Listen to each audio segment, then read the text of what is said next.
Se o assunto é saúde, você não pode perder tempo, então vem comigo. Meu nome é Jefferson Medeiros e você está no Jeff Podcast.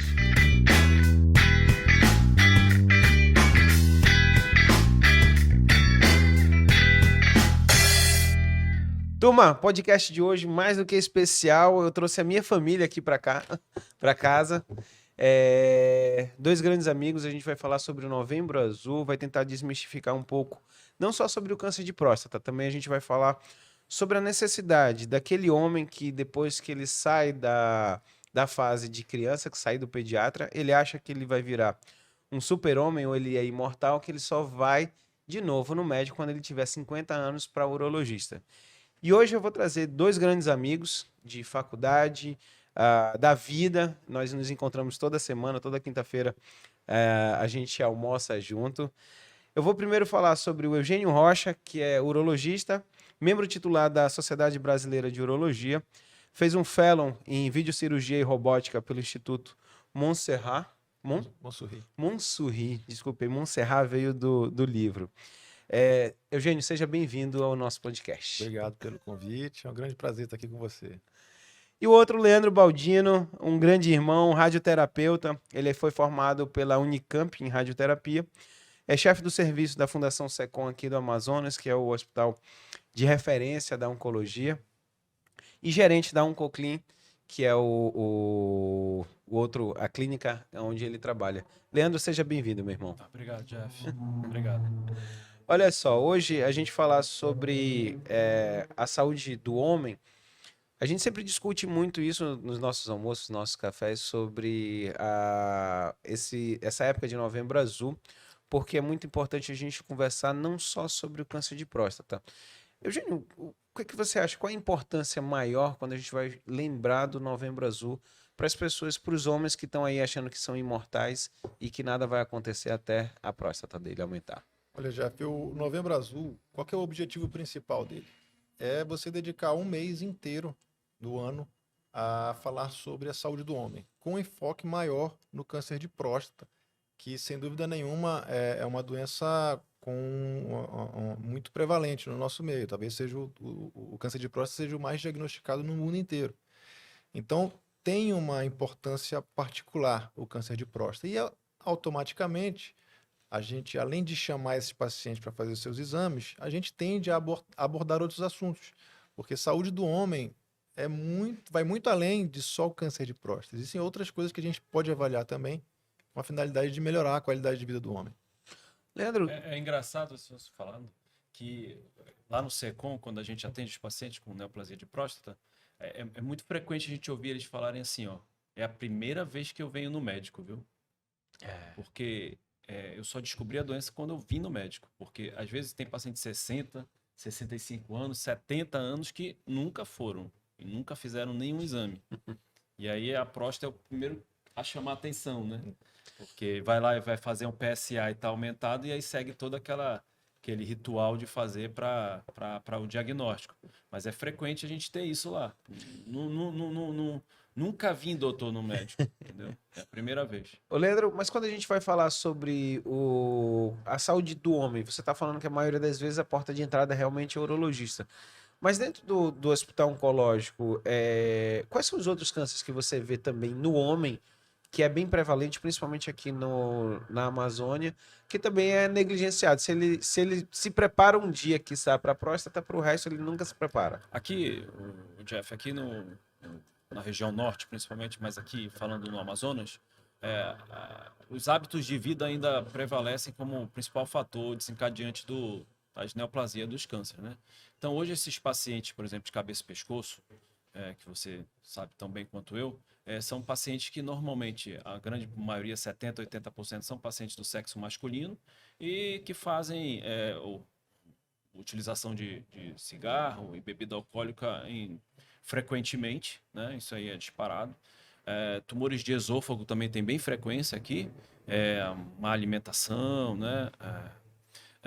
Principalmente esses afetam mais essa parte do homem, claro, a próstata.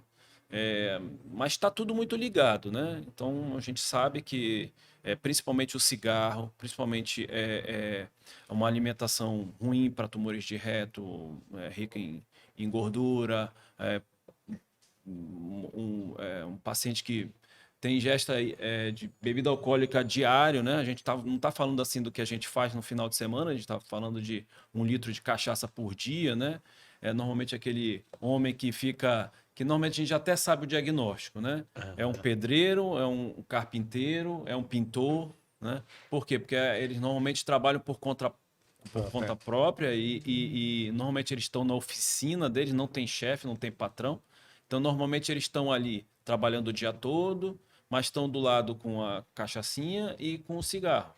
Então, passa assim 30, 40 anos fazendo isso. Então, principalmente esse estilo que a gente ainda encontra muito aqui.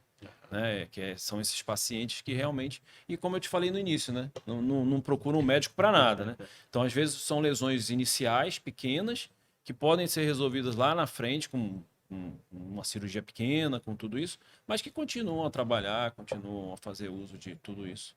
Então, assim, sedentarismo, né? A gente sabe, né? Também esses pacientes normalmente que não fazem nenhuma forma de exercício físico. A gente sabe que hoje, 5 vezes na semana, 30 minutos de um exercício cardiovascular é suficiente para te proteger, não só de doenças cardiovasculares, mas do câncer também, né? E a alimentação, né? A gente sabe que a alimentação rica em beta-carotenos, naquelas folhas, tudo muito mais escuro, te protege do câncer também. Então, o que a gente encontra são esses pacientes. Os pacientes que não fazem uso disso. Eugênio, antes de a gente entrar nesses fatores que o Leandro falou, que eu acho que é o grande fator que a gente vai abordar aqui, que são as formas que a gente pode modificar. Mas existem alterações genéticas que podem trazer o câncer. A gente está dando um grande exemplo aqui como o câncer de próstata. Quanto de peso tem realmente a hereditariedade nessas doenças no câncer como um todo? Olha, em relação ao câncer de próstata, a obesidade é um dos fatores de risco, tá? Mas talvez o mais importante seja realmente o histórico familiar. Então, a Sociedade Brasileira de Urologia, ela coloca 3 principais fatores de risco para você fazer mais cedo os seus exames preventivos: histórico na família, obesidade e raça negra. Então, sim, existe uma incidência maior de tumores mais agressivos nos pacientes obesos, nos pacientes negros, tá? E nos pacientes que têm histórico na família, principalmente aqueles que tiveram câncer de próstata, parentes com câncer de próstata em idades mais cedo. Mas, assim, até para desmistificar um pouquinho essa questão do urologista, Jeff, é que, assim, as pessoas têm muito na cabeça, quando falam em urologista, fala, pô, toque retal, ou então pensa assim, câncer de próstata. Então, ninguém quer câncer de próstata. Então, quem que quer ir no urologista? Parece que fica automático. Eu estou indo no urologista, eu estou com câncer. Eu estou indo para ver se eu estou com câncer. Mas o que o homem tem que botar na cabeça é tudo isso que vocês falaram. É muito comum também, né? Além de falar assim, nunca fui no urologista, nunca fiz exames. Mas também é muito comum falar que, olha, vim aqui fazer o preventivo, a gente faz todos os exames, tá tudo normal, faz o toque, faz o exame de sangue, tudo normal. Quando tá liberando, ele fala, doutor, mas tem outro probleminha aqui. Eu tô precisando de uma vitamina. Aí você pergunta, mas o que está acontecendo? E invariavelmente é o homem que está com disfunção erétil. Então, às vezes, esse é um problema que foge da questão do câncer, mas é um problema que às vezes o homem não consegue conversar nem com um amigo. Então, nessa situação, é isso que eu queria trazer aqui também de uma mensagem importante. É que o urologista tem um papel muito importante, fundamental às vezes. Então, essa questão do estilo de vida tem uma relação direta com vários problemas urológicos, e não só câncer, né? Então, você pega um homem com um estilo de vida inadequado, uma dieta ruim, obeso, ele vai ter um risco maior de ter uma diminuição dos níveis de testosterona, ele vai ter a disfunção sexual, né? Ele pode ter mais sintomas urinários, ele vai ter mais pedras nos rins. Então, a gente tem que aproveitar a visita do homem com o urologista para investigar uma série de outros problemas. Que às vezes o homem nem tem essa noção de que é com o urologista que ele avalia isso. Pedro, quando a gente vai falar, até você falou um dos hábitos, a gente sabe que cigarro e álcool, os dois é uma bomba, né? Dentro dos cânceres, dentro da urologia, que eu lembro de cabeça, o câncer de bexiga também é por causa do cigarro, não é Sim. isso? O que você tem mais ali dentro dos cânceres? É bem diretamente proporcional a quem fuma a ter tumores de bexiga, né? Assim, de uma maneira geral, acho que 3, 4 bexiga, vezes maior o risco, né? 3 a 4 vezes maior.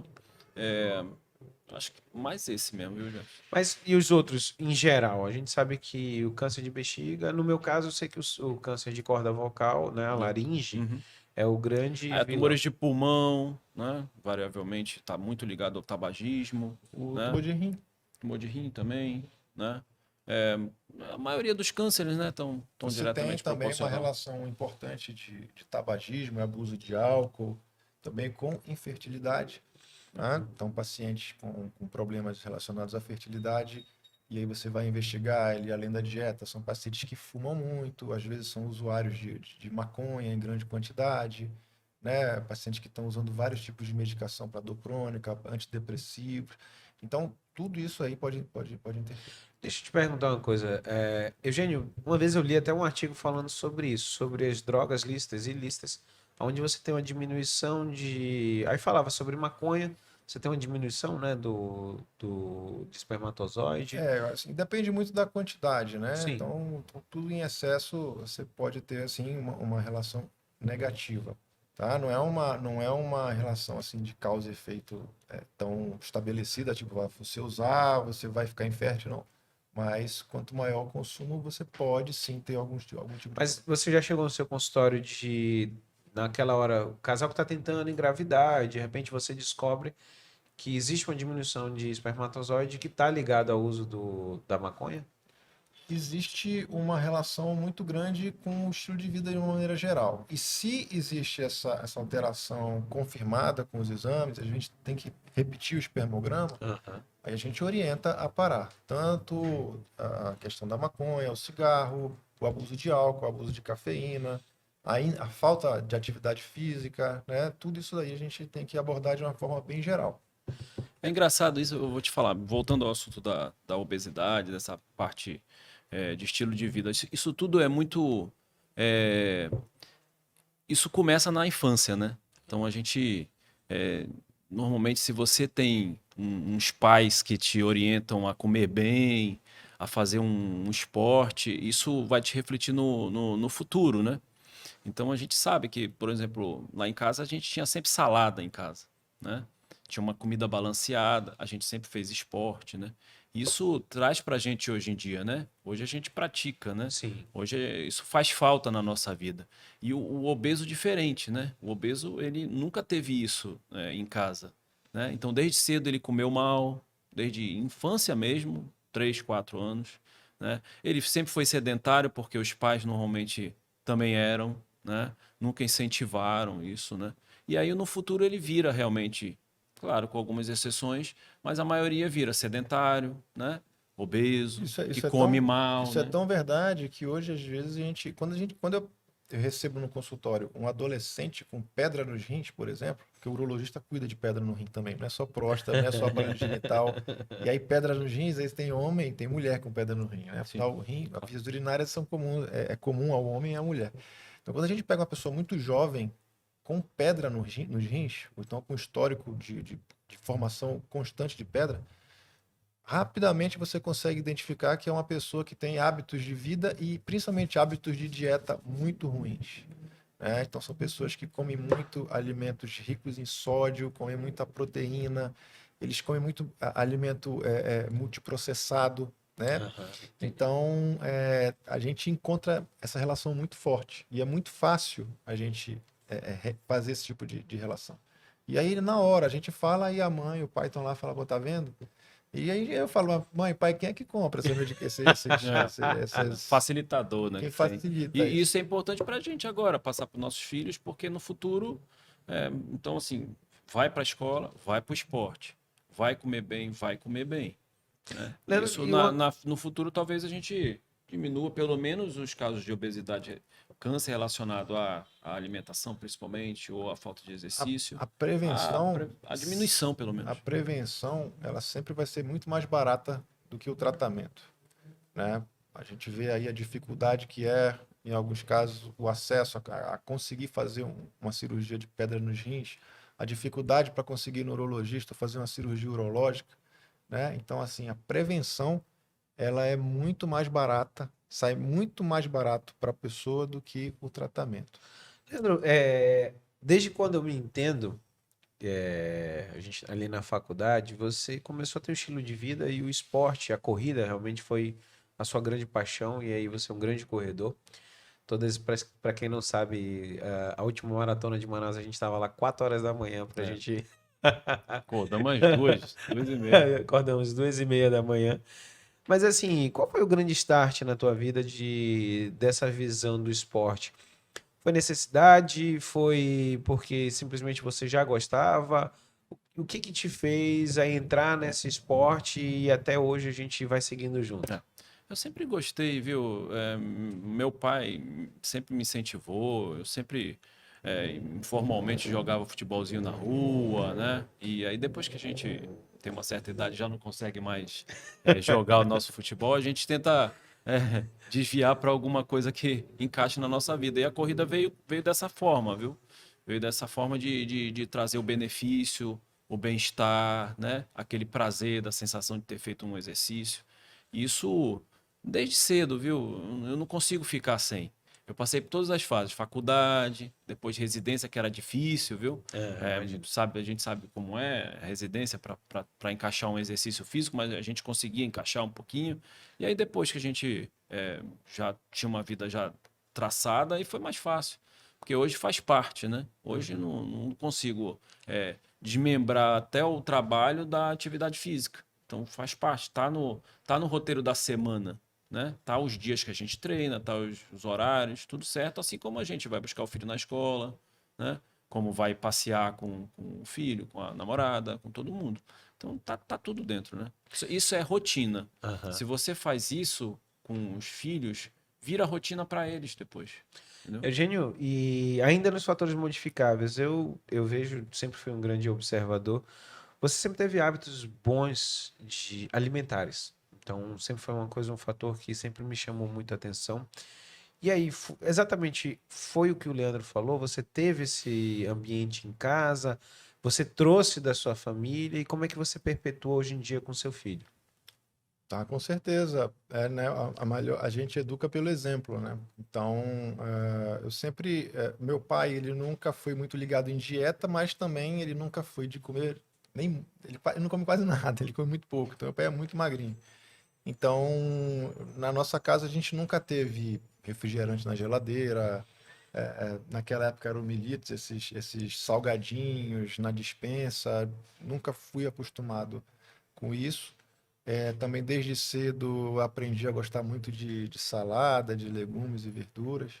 Então, para mim isso nunca foi muito difícil. E meu filho tá com vai fazer 3 anos agora. Eu sempre tenho essa preocupação, e minha esposa, a gente tem essa preocupação em tentar variar um pouquinho a dieta dele, colocar uma comidinha mais colorida ali com um verdinho, com uma cenourinha. E ele, para nossa alegria, ele sempre ele tem gostado. É difícil, né? É difícil, não é fácil não, né? E isso aí você vai colher lá Mas na vai. frente. É, Você vai é colher os isso. frutos disso daí lá na É. frente, na época que você tem que ir no urologista. Você vai ver o quanto que isso é importante. Não, eu vejo que assim, da gente o Leandro é um grande cozinheiro, né? Ele é quem sempre tá fazendo ali, posta as fotos dele lá da salada dele com. Mas isso é legal É, porque fica para os nossos filhos, né, cara? Eu acho que até o Leandro, tem uma parte que eu vou discordar um pouquinho de ti, é o seguinte, os nossos pais não fazem exercício como a gente faz hoje em dia, com né? certeza. Eles Sim. incentivavam muito, mas eu lembro que o papai era jogador de futebol de fim de semana, É, era lá para é, por um rachão só e é. acabou. Eugênio, a gente vai falar um pouquinho agora realmente do que significa, o que está na cabeça das pessoas do Novembro Azul, que é o câncer de próstata. Quando a gente vai. Eu queria que você falasse um pouquinho sobre as idades. Que idade o cara tem que realmente procurar por causa da próstata especificamente? Se tem diferença, se você falou sobre quem é obeso, quem é negro, quem tem fator de risco. Como é que é mais ou menos essa conta? Isso, a sociedade recomenda que quem tem histórico na família, quem é obeso e negro, comece a fazer exames preventivos a partir dos 45 anos. Se você não tem nenhum desses fatores de risco, você pode começar a partir dos 50 anos. Na prática, a gente faz o seguinte: aos 40 faz um exame basal para saber quais que são os seus valores de base, né, de partida, e aí vai acompanhando. Mas a rigor, a recomendação é essa da sociedade. Dificilmente você vai. Não é comum você fazer o diagnóstico de câncer de próstata antes dos 50 anos. Sim. Tá? Mas quando você tem um homem já começa a sofrer pelo câncer de próstata, você pode ter certeza que ele já está ali há bastante tempo. Então é por isso que a gente tem que chamar para fazer os exames, porque o câncer de próstata ele não provoca nenhum sintoma. Os pacientes eles chegam no consultório e falam, doutor Eugênio, eu não estou sentindo absolutamente nada, então eu quero só fazer esse exame de sangue aqui, só para saber se está tudo bem. Os homens eles acham que o fato de não estar sentindo nada significa que não tem nenhum problema. Não, e esperar você sentir alguma coisa para procurar o urologista, aí já vai ser tarde demais. O câncer de próstata, Jeff, quando ele é tratado na sua fase inicial, ele tem mais de 90% de chance de cura. Quando é nessa fase em que você não tem sintoma nenhum, né? Doença silenciosa a gente encontra quando vai pesquisar. Infelizmente é assim, né? Então, se você encontra, você trata e fica bem. Isso é interessante até, Leandro, eu ia perguntar para você, que as pessoas elas ficam nessa, né, de, poxa, eu vou fazer um exame para procurar, mas o rastreio é esse, né, porque você vai pegar esses casos bem iniciais. Dentro da tua área da radioterapia, como é que é a atuação principal no câncer de próstata? Você pode, ao invés de fazer a cirurgia, fazer a radioterapia só, ou você entra depois que faz a cirurgia? Onde é que entra o seu tratamento especificamente no câncer de próstata? É bom falar, a gente estava discutindo aqui antes sobre isso, né? Que o normal, isso não é só na próstata. Hoje, o paciente ele acha que realmente o tratamento dele para qualquer coisa de câncer é cirúrgico e que se ele não Aham. operou, que a vida dele acabou já. Isso não é verdade. Isso vem mudando com o tempo. Cada vez mais a radioterapia, junto com a quimioterapia, tem conseguido tratar, e aí a gente, especificamente do tumor de próstata, tratar bem esses tumores, seja em casos iniciais ou avançados, a gente consegue estar tratando esses pacientes de uma maneira tão legal e eficiente quanto a cirurgia. Sim. Então a gente tem outra alternativa. E isso lá na Fundação Secom, principalmente, se a gente for falar em termos de número, para você ter uma ideia, a gente chega a tratar em torno de 60% a 70% dos pacientes com neoplasia de próstata da Fundação. Então hoje a gente consegue passar mais do que o pessoal da cirurgia, porque está mais acessível, é claro, hoje a gente consegue atender praticamente todo mundo, né? A gente tem a tecnologia suficiente para isso. E assim, acaba sendo até um pouco mais prático para o serviço público, porque uma cirurgia você requer que o paciente esteja bem, né? Nas condições ideais, né? E já na radioterapia não, é um tratamento não invasivo, indolor, né? Posso tratar qualquer paciente sem limite de idade, sem limite de insuficiência renal, hepática ou qualquer doença ou comorbidade que ele tenha. Então, hoje está muito mais acessível para esses pacientes, né? E E você hoje, em torno de 65% dos pacientes são atendidos lá na radioterapia, são em estágios iniciais ainda, viu? Tem uma boa parte, claro, avançado, mas ainda são iniciais. Isso aumenta mais ainda as nossas chances de cura, viu? Então a gente consegue mais ainda oferecer um bom tratamento para esses pacientes. Eu falo que assim, dentro da cabeça e pescoço, os cânceres de laringe, mesmo de corda vocal, os iniciais até o um pouquinho mais avançado, que são, a gente vai falar sobre estadiamento T1, T2, T3, até o T3 é vocês que vai tratar com qualidade e a gente até prefere do que você tem um órgão onde se puder preservar, a gente acha mais. Quando a gente está falando do câncer de próstata, a gente tem 3 preocupações primordiais. O Aham. primeiro, quando você vai pensar em tratar. Certo. A primeira coisa é saber se rastrear a próstata para você individualmente vai ser importante ou não. Então a gente faz tudo muito, de uma certa forma, individualizado, Aham. né? Vale a pena você começar seu preventivo agora ou não? Você tem que começar aos 45, aos 50, com que idade? Antigamente chamava todo mundo aos 40, né? Fez 40, tem que fazer. PSA, toque e tal. Sim. Hoje a gente consegue individualizar mais. Da mesma forma é o tratamento, né? Então, cada forma de você tratar com a intenção de ficar curado, ela tem suas vantagens e suas desvantagens. Houve um avanço tecnológico muito grande na radioterapia e também no tratamento cirúrgico. Hoje você fala em uma cirurgia com robô assistida que o paciente fica 1 ou 2 dias apenas internado. Então são 3 coisas principais que a gente busca quando está fazendo o tratamento com a intenção de ficar curado. Primeiro é o controle do câncer. Segundo é a preservação da função sexual. Em terceiro é preservar a continência, né? Assim, principal é o controle oncológico, né? E aí a disfunção sexual é o que mais preocupa os homens, às vezes até mais que o controle oncológico. Com certeza. E a questão da continência. Então, as tecnologias todas elas avançaram muito. Quando chega um paciente que está fazendo preventivo, às vezes são pacientes que a gente acompanha há anos no consultório, né? Há muito tempo. E aí chegou no momento que o PSA aumentou, o exame físico alterou, os exames ficaram, e a gente indicou o tratamento. Eu converso muito com os pacientes. Como cirurgião, a gente tende a indicar mais frequentemente a cirurgia, mas isso é uma escolha que tem que ser compartilhada, uma decisão compartilhada. Então a gente fala todas as vantagens, os prós e os contras de um procedimento cirúrgico. A gente fala as vantagens e desvantagens do procedimento de radioterapia. Algumas vezes até encaminho lá para o Leandro conversar com os meus pacientes, né? E aí fica uma coisa muito mais esclarecida e consciente da escolha, né? Então, isso é que é o mais importante. É o paciente saber quais são as opções, o que ele pode fazer e fazer uma escolha consciente. É importante que ele tenha isso na cabeça, né? Porque o que acontece muitas vezes é isso. O paciente ele não vai atrás do médico porque ele tem o medo de descobrir e ainda tem aquela história de que câncer não tem cura. Ainda tem muito isso. Sim. Então eu tenho medo disso porque eu acho que eu não vou passar dessa. Então é melhor ficar na minha, viu? Pelo menos eu tô aqui. Mas não.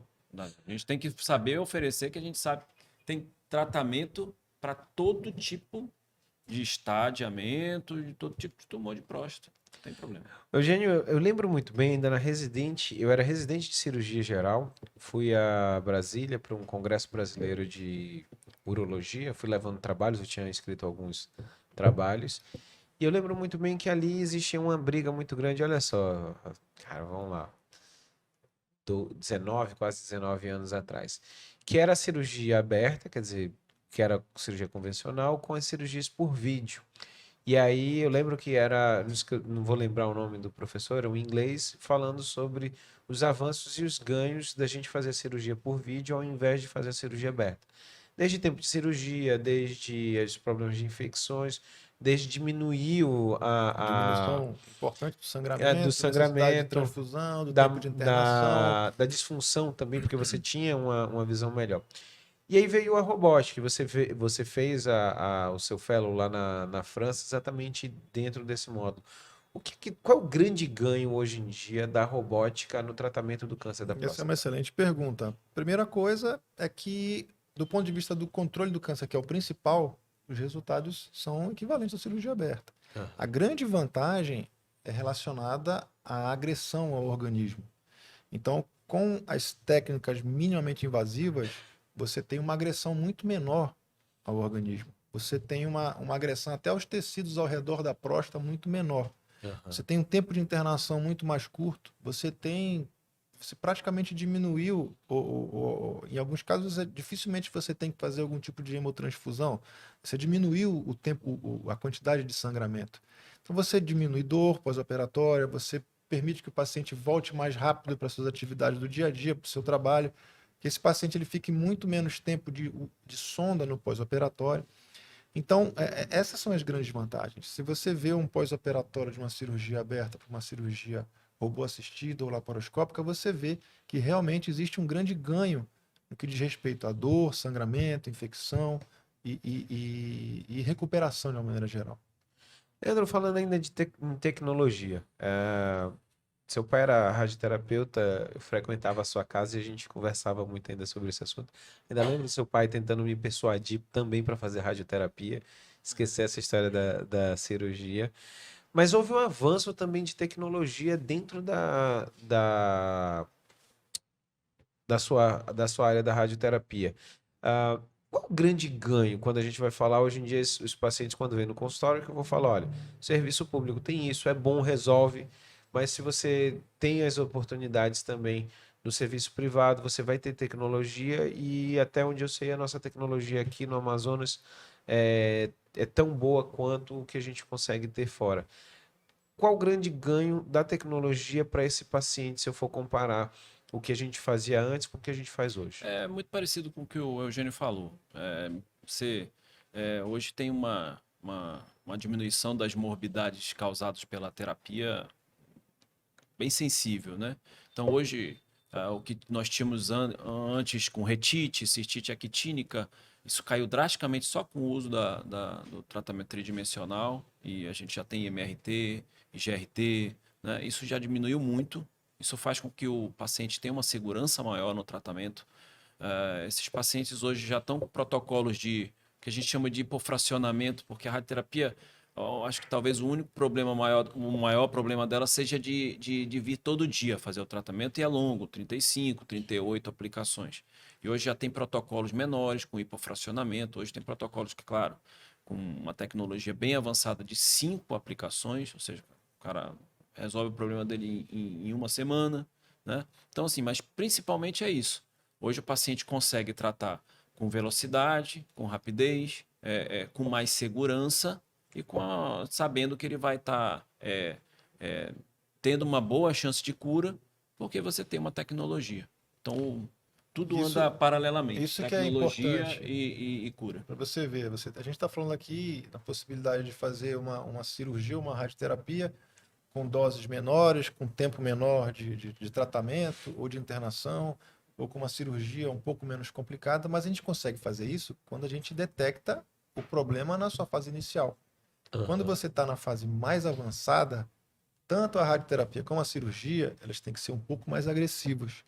E aí, aumentando a agressividade do tratamento, você pode ter um pouquinho mais de efeito colateral, né? Mas ainda assim, com o avanço tecnológico, isso está muito diferente do que era 10, 20 anos atrás. Está muito melhor para o paciente hoje Hoje em no dia. serviço público, viu? Não só lá na Oncoclin, mas no serviço público também tem tecnologia para tratar todos esses pacientes. Eugênio, e quando a gente está falando aqui sobre números, quanto por cento dos pacientes que chegam realmente com você no dia a dia com câncer de próstata, você vai conseguir realmente ter cura dessa doença? Na fase inicial, mais de 90%. Mais de 90%. E você pega no dia a dia, no seu consultório, são fases iniciais ou fases mais avançadas? No consultório, como são pacientes que têm algum tipo de convênio, que têm acesso A saúde mais à fácil? saúde mais fácil, à medicina privada, a gente tende a pegar casos mais iniciais, tanto de próstata quanto de rim, por exemplo, como até mesmo o de bexiga. Então, são casos que chegam na fase bastante inicial. No serviço público, infelizmente, como às vezes é difícil o acesso, e principalmente agora com a questão da pandemia, muitos homens deixaram de conseguir consulta, deixaram de voltar no urologista, de fazer exames.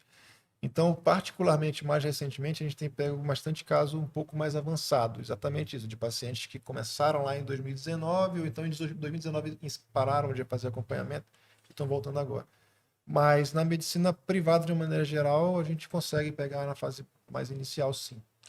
Leandro, você que está num centro de referência que é público, tá? E aqui do Amazonas e que sabe da região norte, que pelo que eu conheço os outros hospitais, a gente tem o maior hospital de oncologia.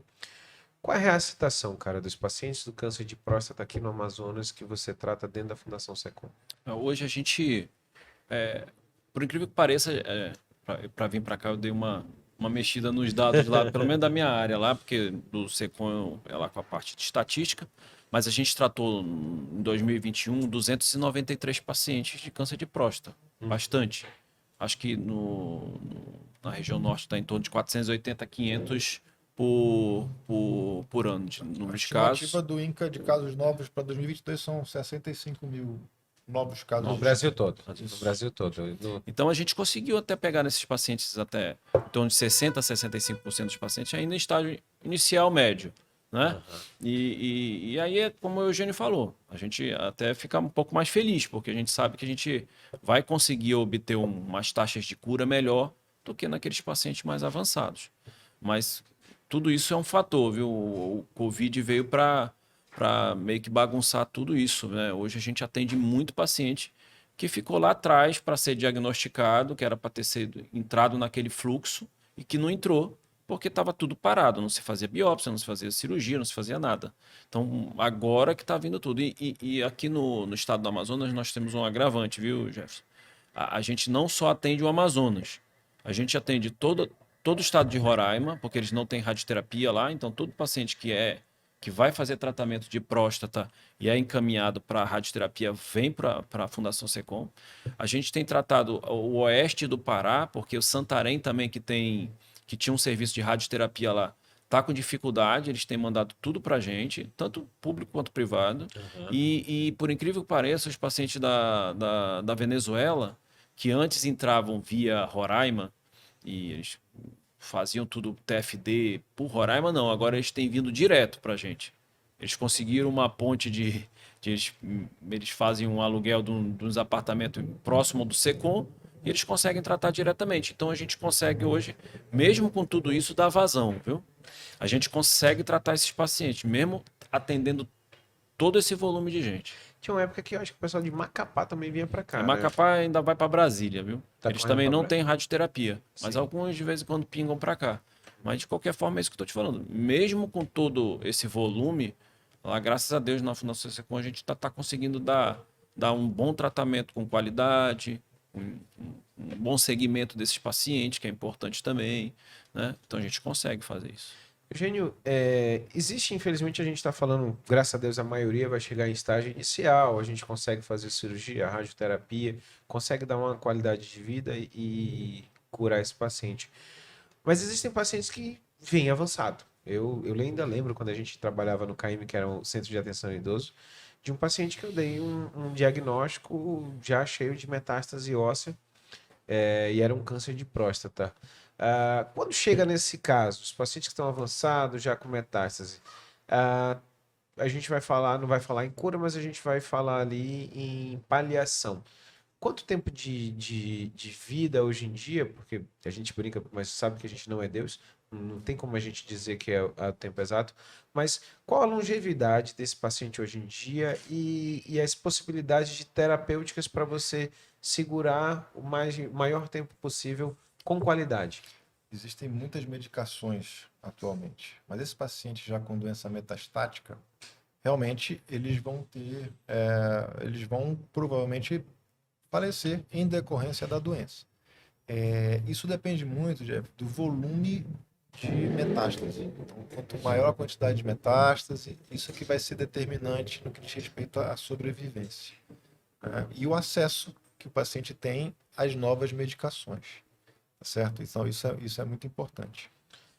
Mas só que você tem como é que é feito? Medicação, radioterapia, Quando você bloqueio tem um hormonal? paciente com doença metastática, aí você não está mais falando em fazer cirurgia, Sim. né? Por exemplo, o paciente detectou câncer de próstata avançado, o que é isso? Ele já tem uma metástase óssea, por exemplo. Então não adianta fazer cirurgia nem radioterapia, esse paciente não vai ficar curado. Nesses casos é iniciado um tratamento hormonal. O que é o tratamento hormonal? É usar uma medicação que bloqueie a testosterona ou a ação da testosterona na célula tumoral. O problema é que não consegue impedir a atuação da testosterona só na célula tumoral, vai impedir a atuação da testosterona no organismo. Isso vai ter uma série de efeitos colaterais. Mas, a princípio, inicialmente, o tratamento é feito com o chamado bloqueio hormonal. É importante salientar também disso que o paciente que é metastático, viu, Jefferson? Ele vai ter tratamento, mas não para cura, como foi dito. Mas não quer dizer que também ninguém vai fazer nada, né? Então, assim, ele tem uma série de medicamentos junto com a oncologia clínica, né? Além dos bloqueios hormonais. Então, esse paciente, muitas vezes, o paciente de próstata, mesmo metastático, ele vira um paciente crônico. Aham.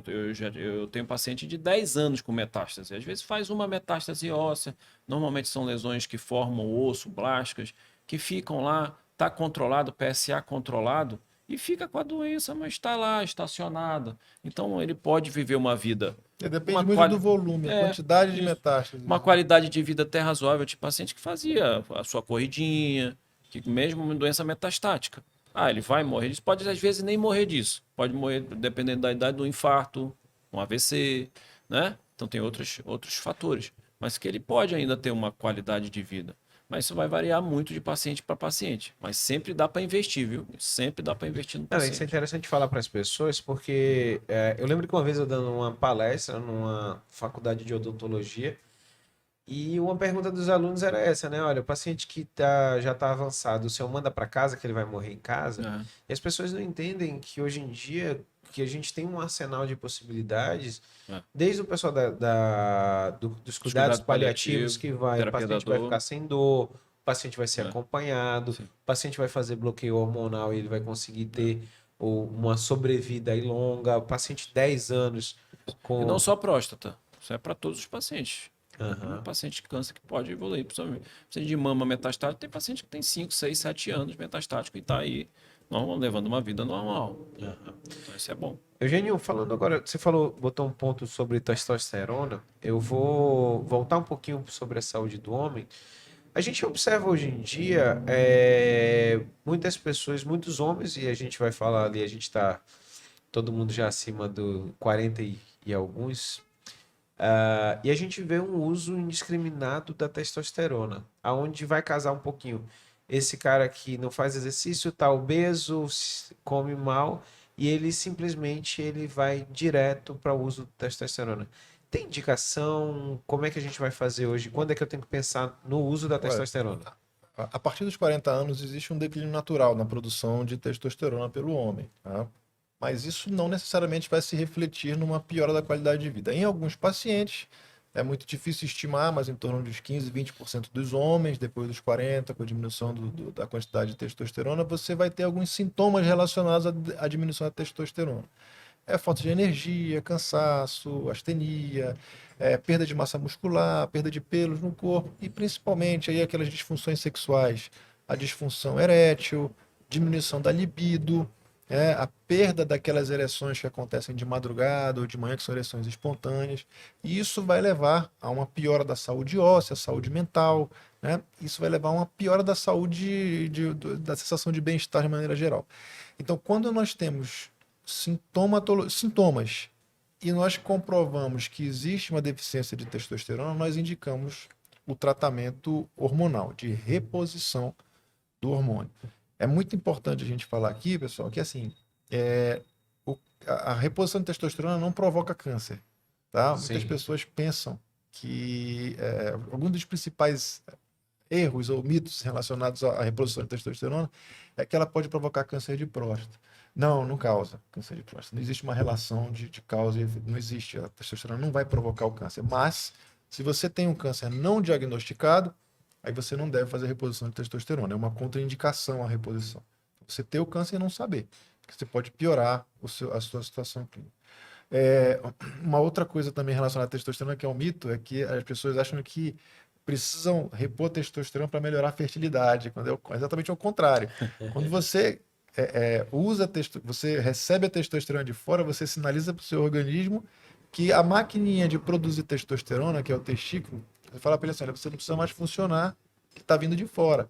E essa diminuição da função do testículo, isso pode provocar o efeito contrário, que é exatamente a infertilidade. Até mesmo a ausência de espermatozoide no sêmen, que é a azoospermia. Leandro, eu brinco porque é o seguinte, eu tenho certeza que você, fazendo exercício, alimentando bem, você nunca teve problema com testosterona. Não, acredito que sim. Nenhum problema. Mas você observa na academia, cara, também o que a gente está falando sobre esse uso excessivo, às vezes ali, a gente sabe que tem os dealers ali que trazem produtos e GH e testosterona. Você consegue observar isso no dia a A dia? gente vê, né, Jefferson? Não é só na academia, né?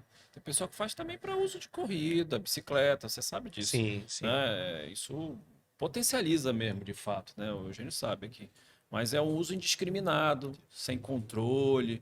Eu não sei se isso chega para o urologista, porque o pessoal normalmente busca no nutricionista isso, né? Normalmente, E o público do urologista é o paciente que está fazendo a reposição. Aham. As pessoas que buscam a suplementação, que querem os efeitos anabólicos dos hormônios, eles vão procurar outros tipos de profissional. Às vezes volta no urologista com as consequências do uso indiscriminado, que é o paciente com atrofia testicular, o paciente infértil, o paciente com a ausência de espermatozoide no sêmen, né? Então, às vezes volta para o urologista assim, mas de uma maneira geral, nós fazemos a reposição. Um conceito muito importante, muito errado, é que às vezes a gente vê em rede social pessoas vendendo a testosterona como um remédio para disfunção erétil ou como um remédio para emagrecer.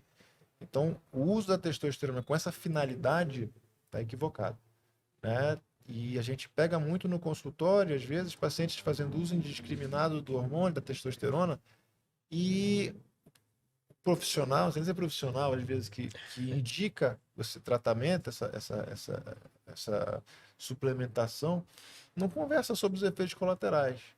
Não fala sobre o que Quer pode vender, né, o acontecer. produto. Ele está falando em fazer o ciclo disso, ciclo daquilo, aquela fórmula de bolo, mas não abre o jogo, não fala das consequências a curto e a longo prazo do uso indiscriminado do hormônio. E às vezes ele nem sabe na realidade, né? Ele só tá vendendo. Ele Exato. quer. Nem sabe. Eu não sei se você assistiu, Não. Leandro, mas tem aquele Ícaro. Você já assistiu Ícaro? Não. Ícaro é um. Fica pro final de semana no Netflix. Falando sobre um esquema de doping que eu acho que, se eu não me engano, foi que pegaram o Armstrong, que era ciclista, Uhum. e eles foram atrás e viram que na Rússia existia cara, era tudo organizado para quem que se queria doping. Então, eram esportistas. Acho que puxaram, se eu não me engano, a história puxaram, eu acho que alguém que era da ginástica olímpica, alguma coisa dessa assim. Quando chegaram a esse local, que eles descobriram que tinha do mundo todo e de todas as modalidades, de ciclismo, atletismo, ginástica, natação, que os caras faziam.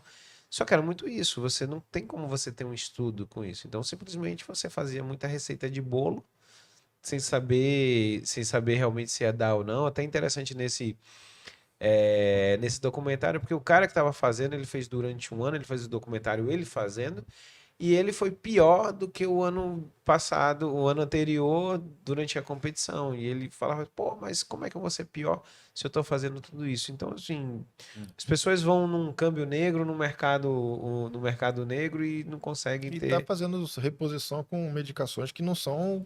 Não existe indicação formal de utilizá-las como reposição. Aham. Né? Esse aqui é o grande problema. Eu não estou aqui de forma alguma demonizando a testosterona, pelo contrário, eu acho que o homem que tem deficiência de testosterona e que tem sintoma, na hora que ele começa a fazer reposição, a vida dele muda. A vida dele Mas muda Eugênio, minha, completamente minha para melhor. pergunta aqui, o advogado do diabo. Quando a gente vê, e eu e o Leandro, a gente acaba ficando no meio que é uma bolha, que são pessoas que têm hábitos saudáveis, que estão fazendo exercício físico. Mas você não acha também que o cara tá chegando ali no consultório, você vê que o cara é obeso, sedentário, se alimenta mal.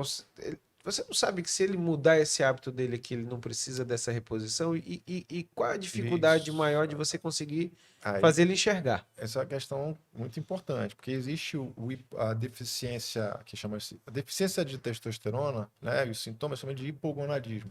Ele pode ser de causa orgânica, quando realmente o testículo começa a não produzir o suficiente, né? Você tem, e também tem o funcional, que é aquela pessoa que se alimenta mal, não faz atividade física, é obesa, come pizza todo fim de semana, vive tomando cerveja, refrigerante, salgadinho, coxinha disso, coxinha daquilo, que come mal, e ele vai ter uma vida completamente não saudável. Esse paciente, ele tem uma chance maior de ter nível de testosterona mais baixo, principalmente pela falta de atividade física. Doenças crônicas como diabetes, hipertensão, tudo isso também pode afetar negativamente a questão hormonal.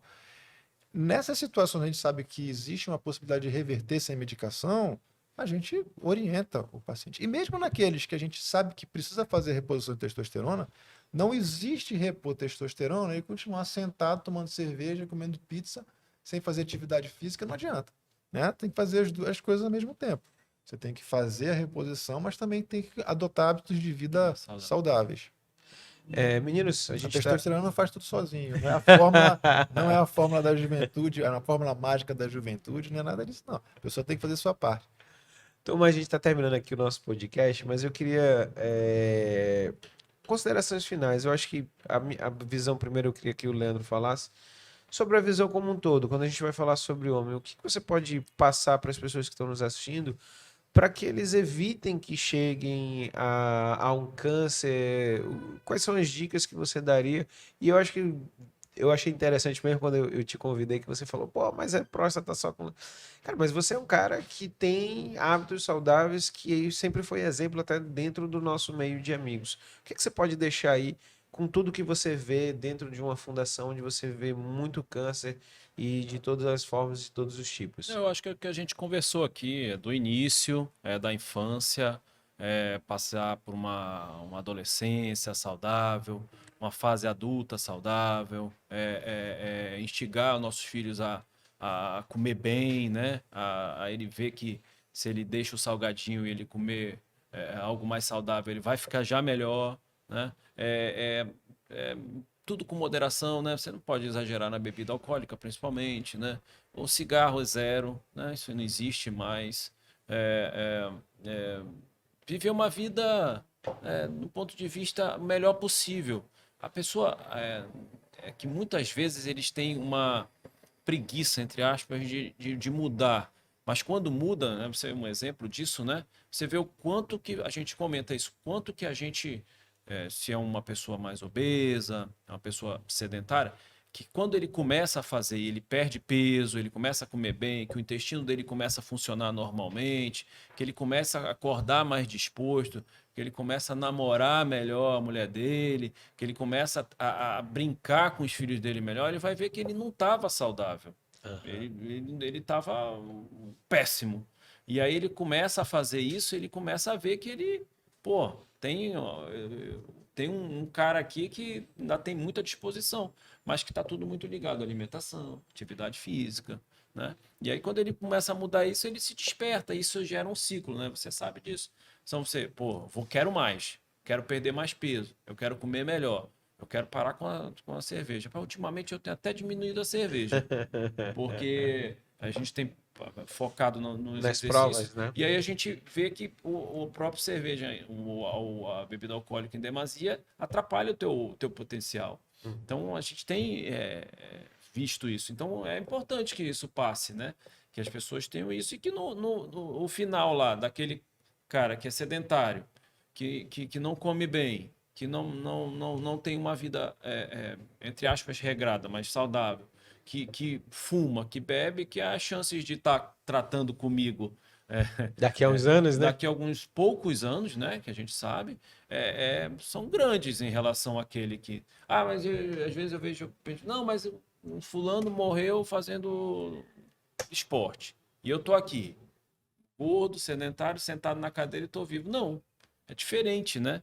Só, ele foi um cara que morreu fazendo esporte, Foi Quantos morrem todo dia de AVC, infartando. infartando, né? Então não se deixe levar por Leandro, isso, né? você chega, dá dor no coração quando tu tá no supermercado, o que acontece comigo? Que você tá lá comprando sua salada, suas verduras, suas frutas e você vê uma família, todo mundo obeso ali e metendo enlatado, embutido e bolo. Dá essa dor no A coração de gente ti? vê, cara, muito isso, né? A gente vê nas redes sociais, viu? Nas redes sociais tem agora essa parte de fazer com que os obesos até tenham algumas, entre aspas, uma fama, né? Mas a gente acabou de conversar aqui que isso não tem nenhum benefício, né? Que é uma doença e que é um CID, entre que a gente médico sabe disso. Então, assim, a gente vê em redes sociais até tem obesos que mostram o dia a dia comendo e se gabando, tipo, comendo nugget no café da manhã, né? Picanha todo dia, né? Pizza no lanche da tarde, né?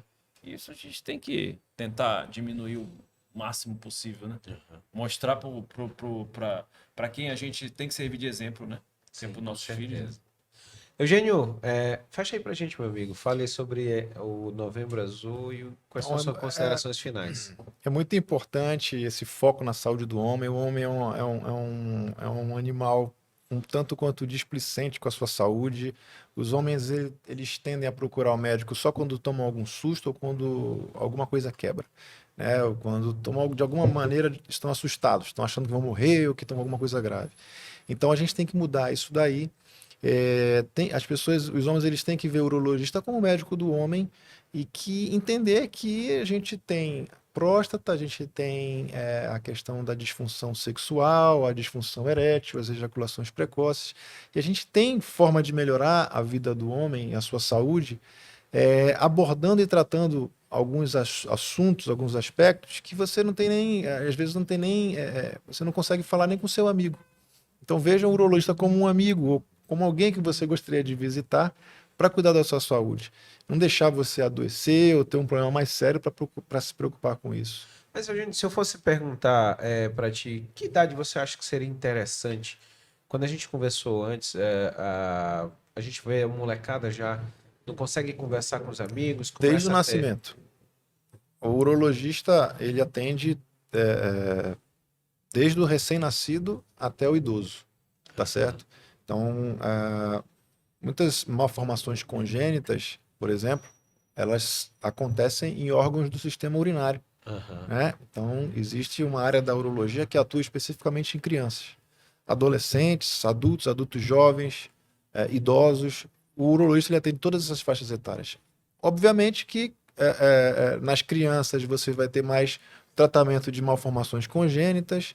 Nos adolescentes você tem muito problema relacionado às infecções sexualmente transmissíveis, ao início da vida sexual de uma maneira geral. Aquela questão do autoconhecimento, tá entendendo agora como é que funciona o corpo. Às vezes você tem que orientar como é que usa a camisinha, orientar a respeito do formato do pênis, algum sinal que apareceu, algum pontinho vermelho ou branco que surgiu, e aí é importante tirar essa dúvida com o urologista. Alguns pais levam os filhos lá para tirar essa dúvida, né? Não conseguem tirar a informação do filho, e aí levam no urologista às vezes para deixar mais à vontade. Então, o urologista ele atua em todas as fases da vida do homem, do nascimento até a terceira idade. Meninas, obrigado por tudo, valeu. Turma, até o Obrigado. próximo Jeff Podcast.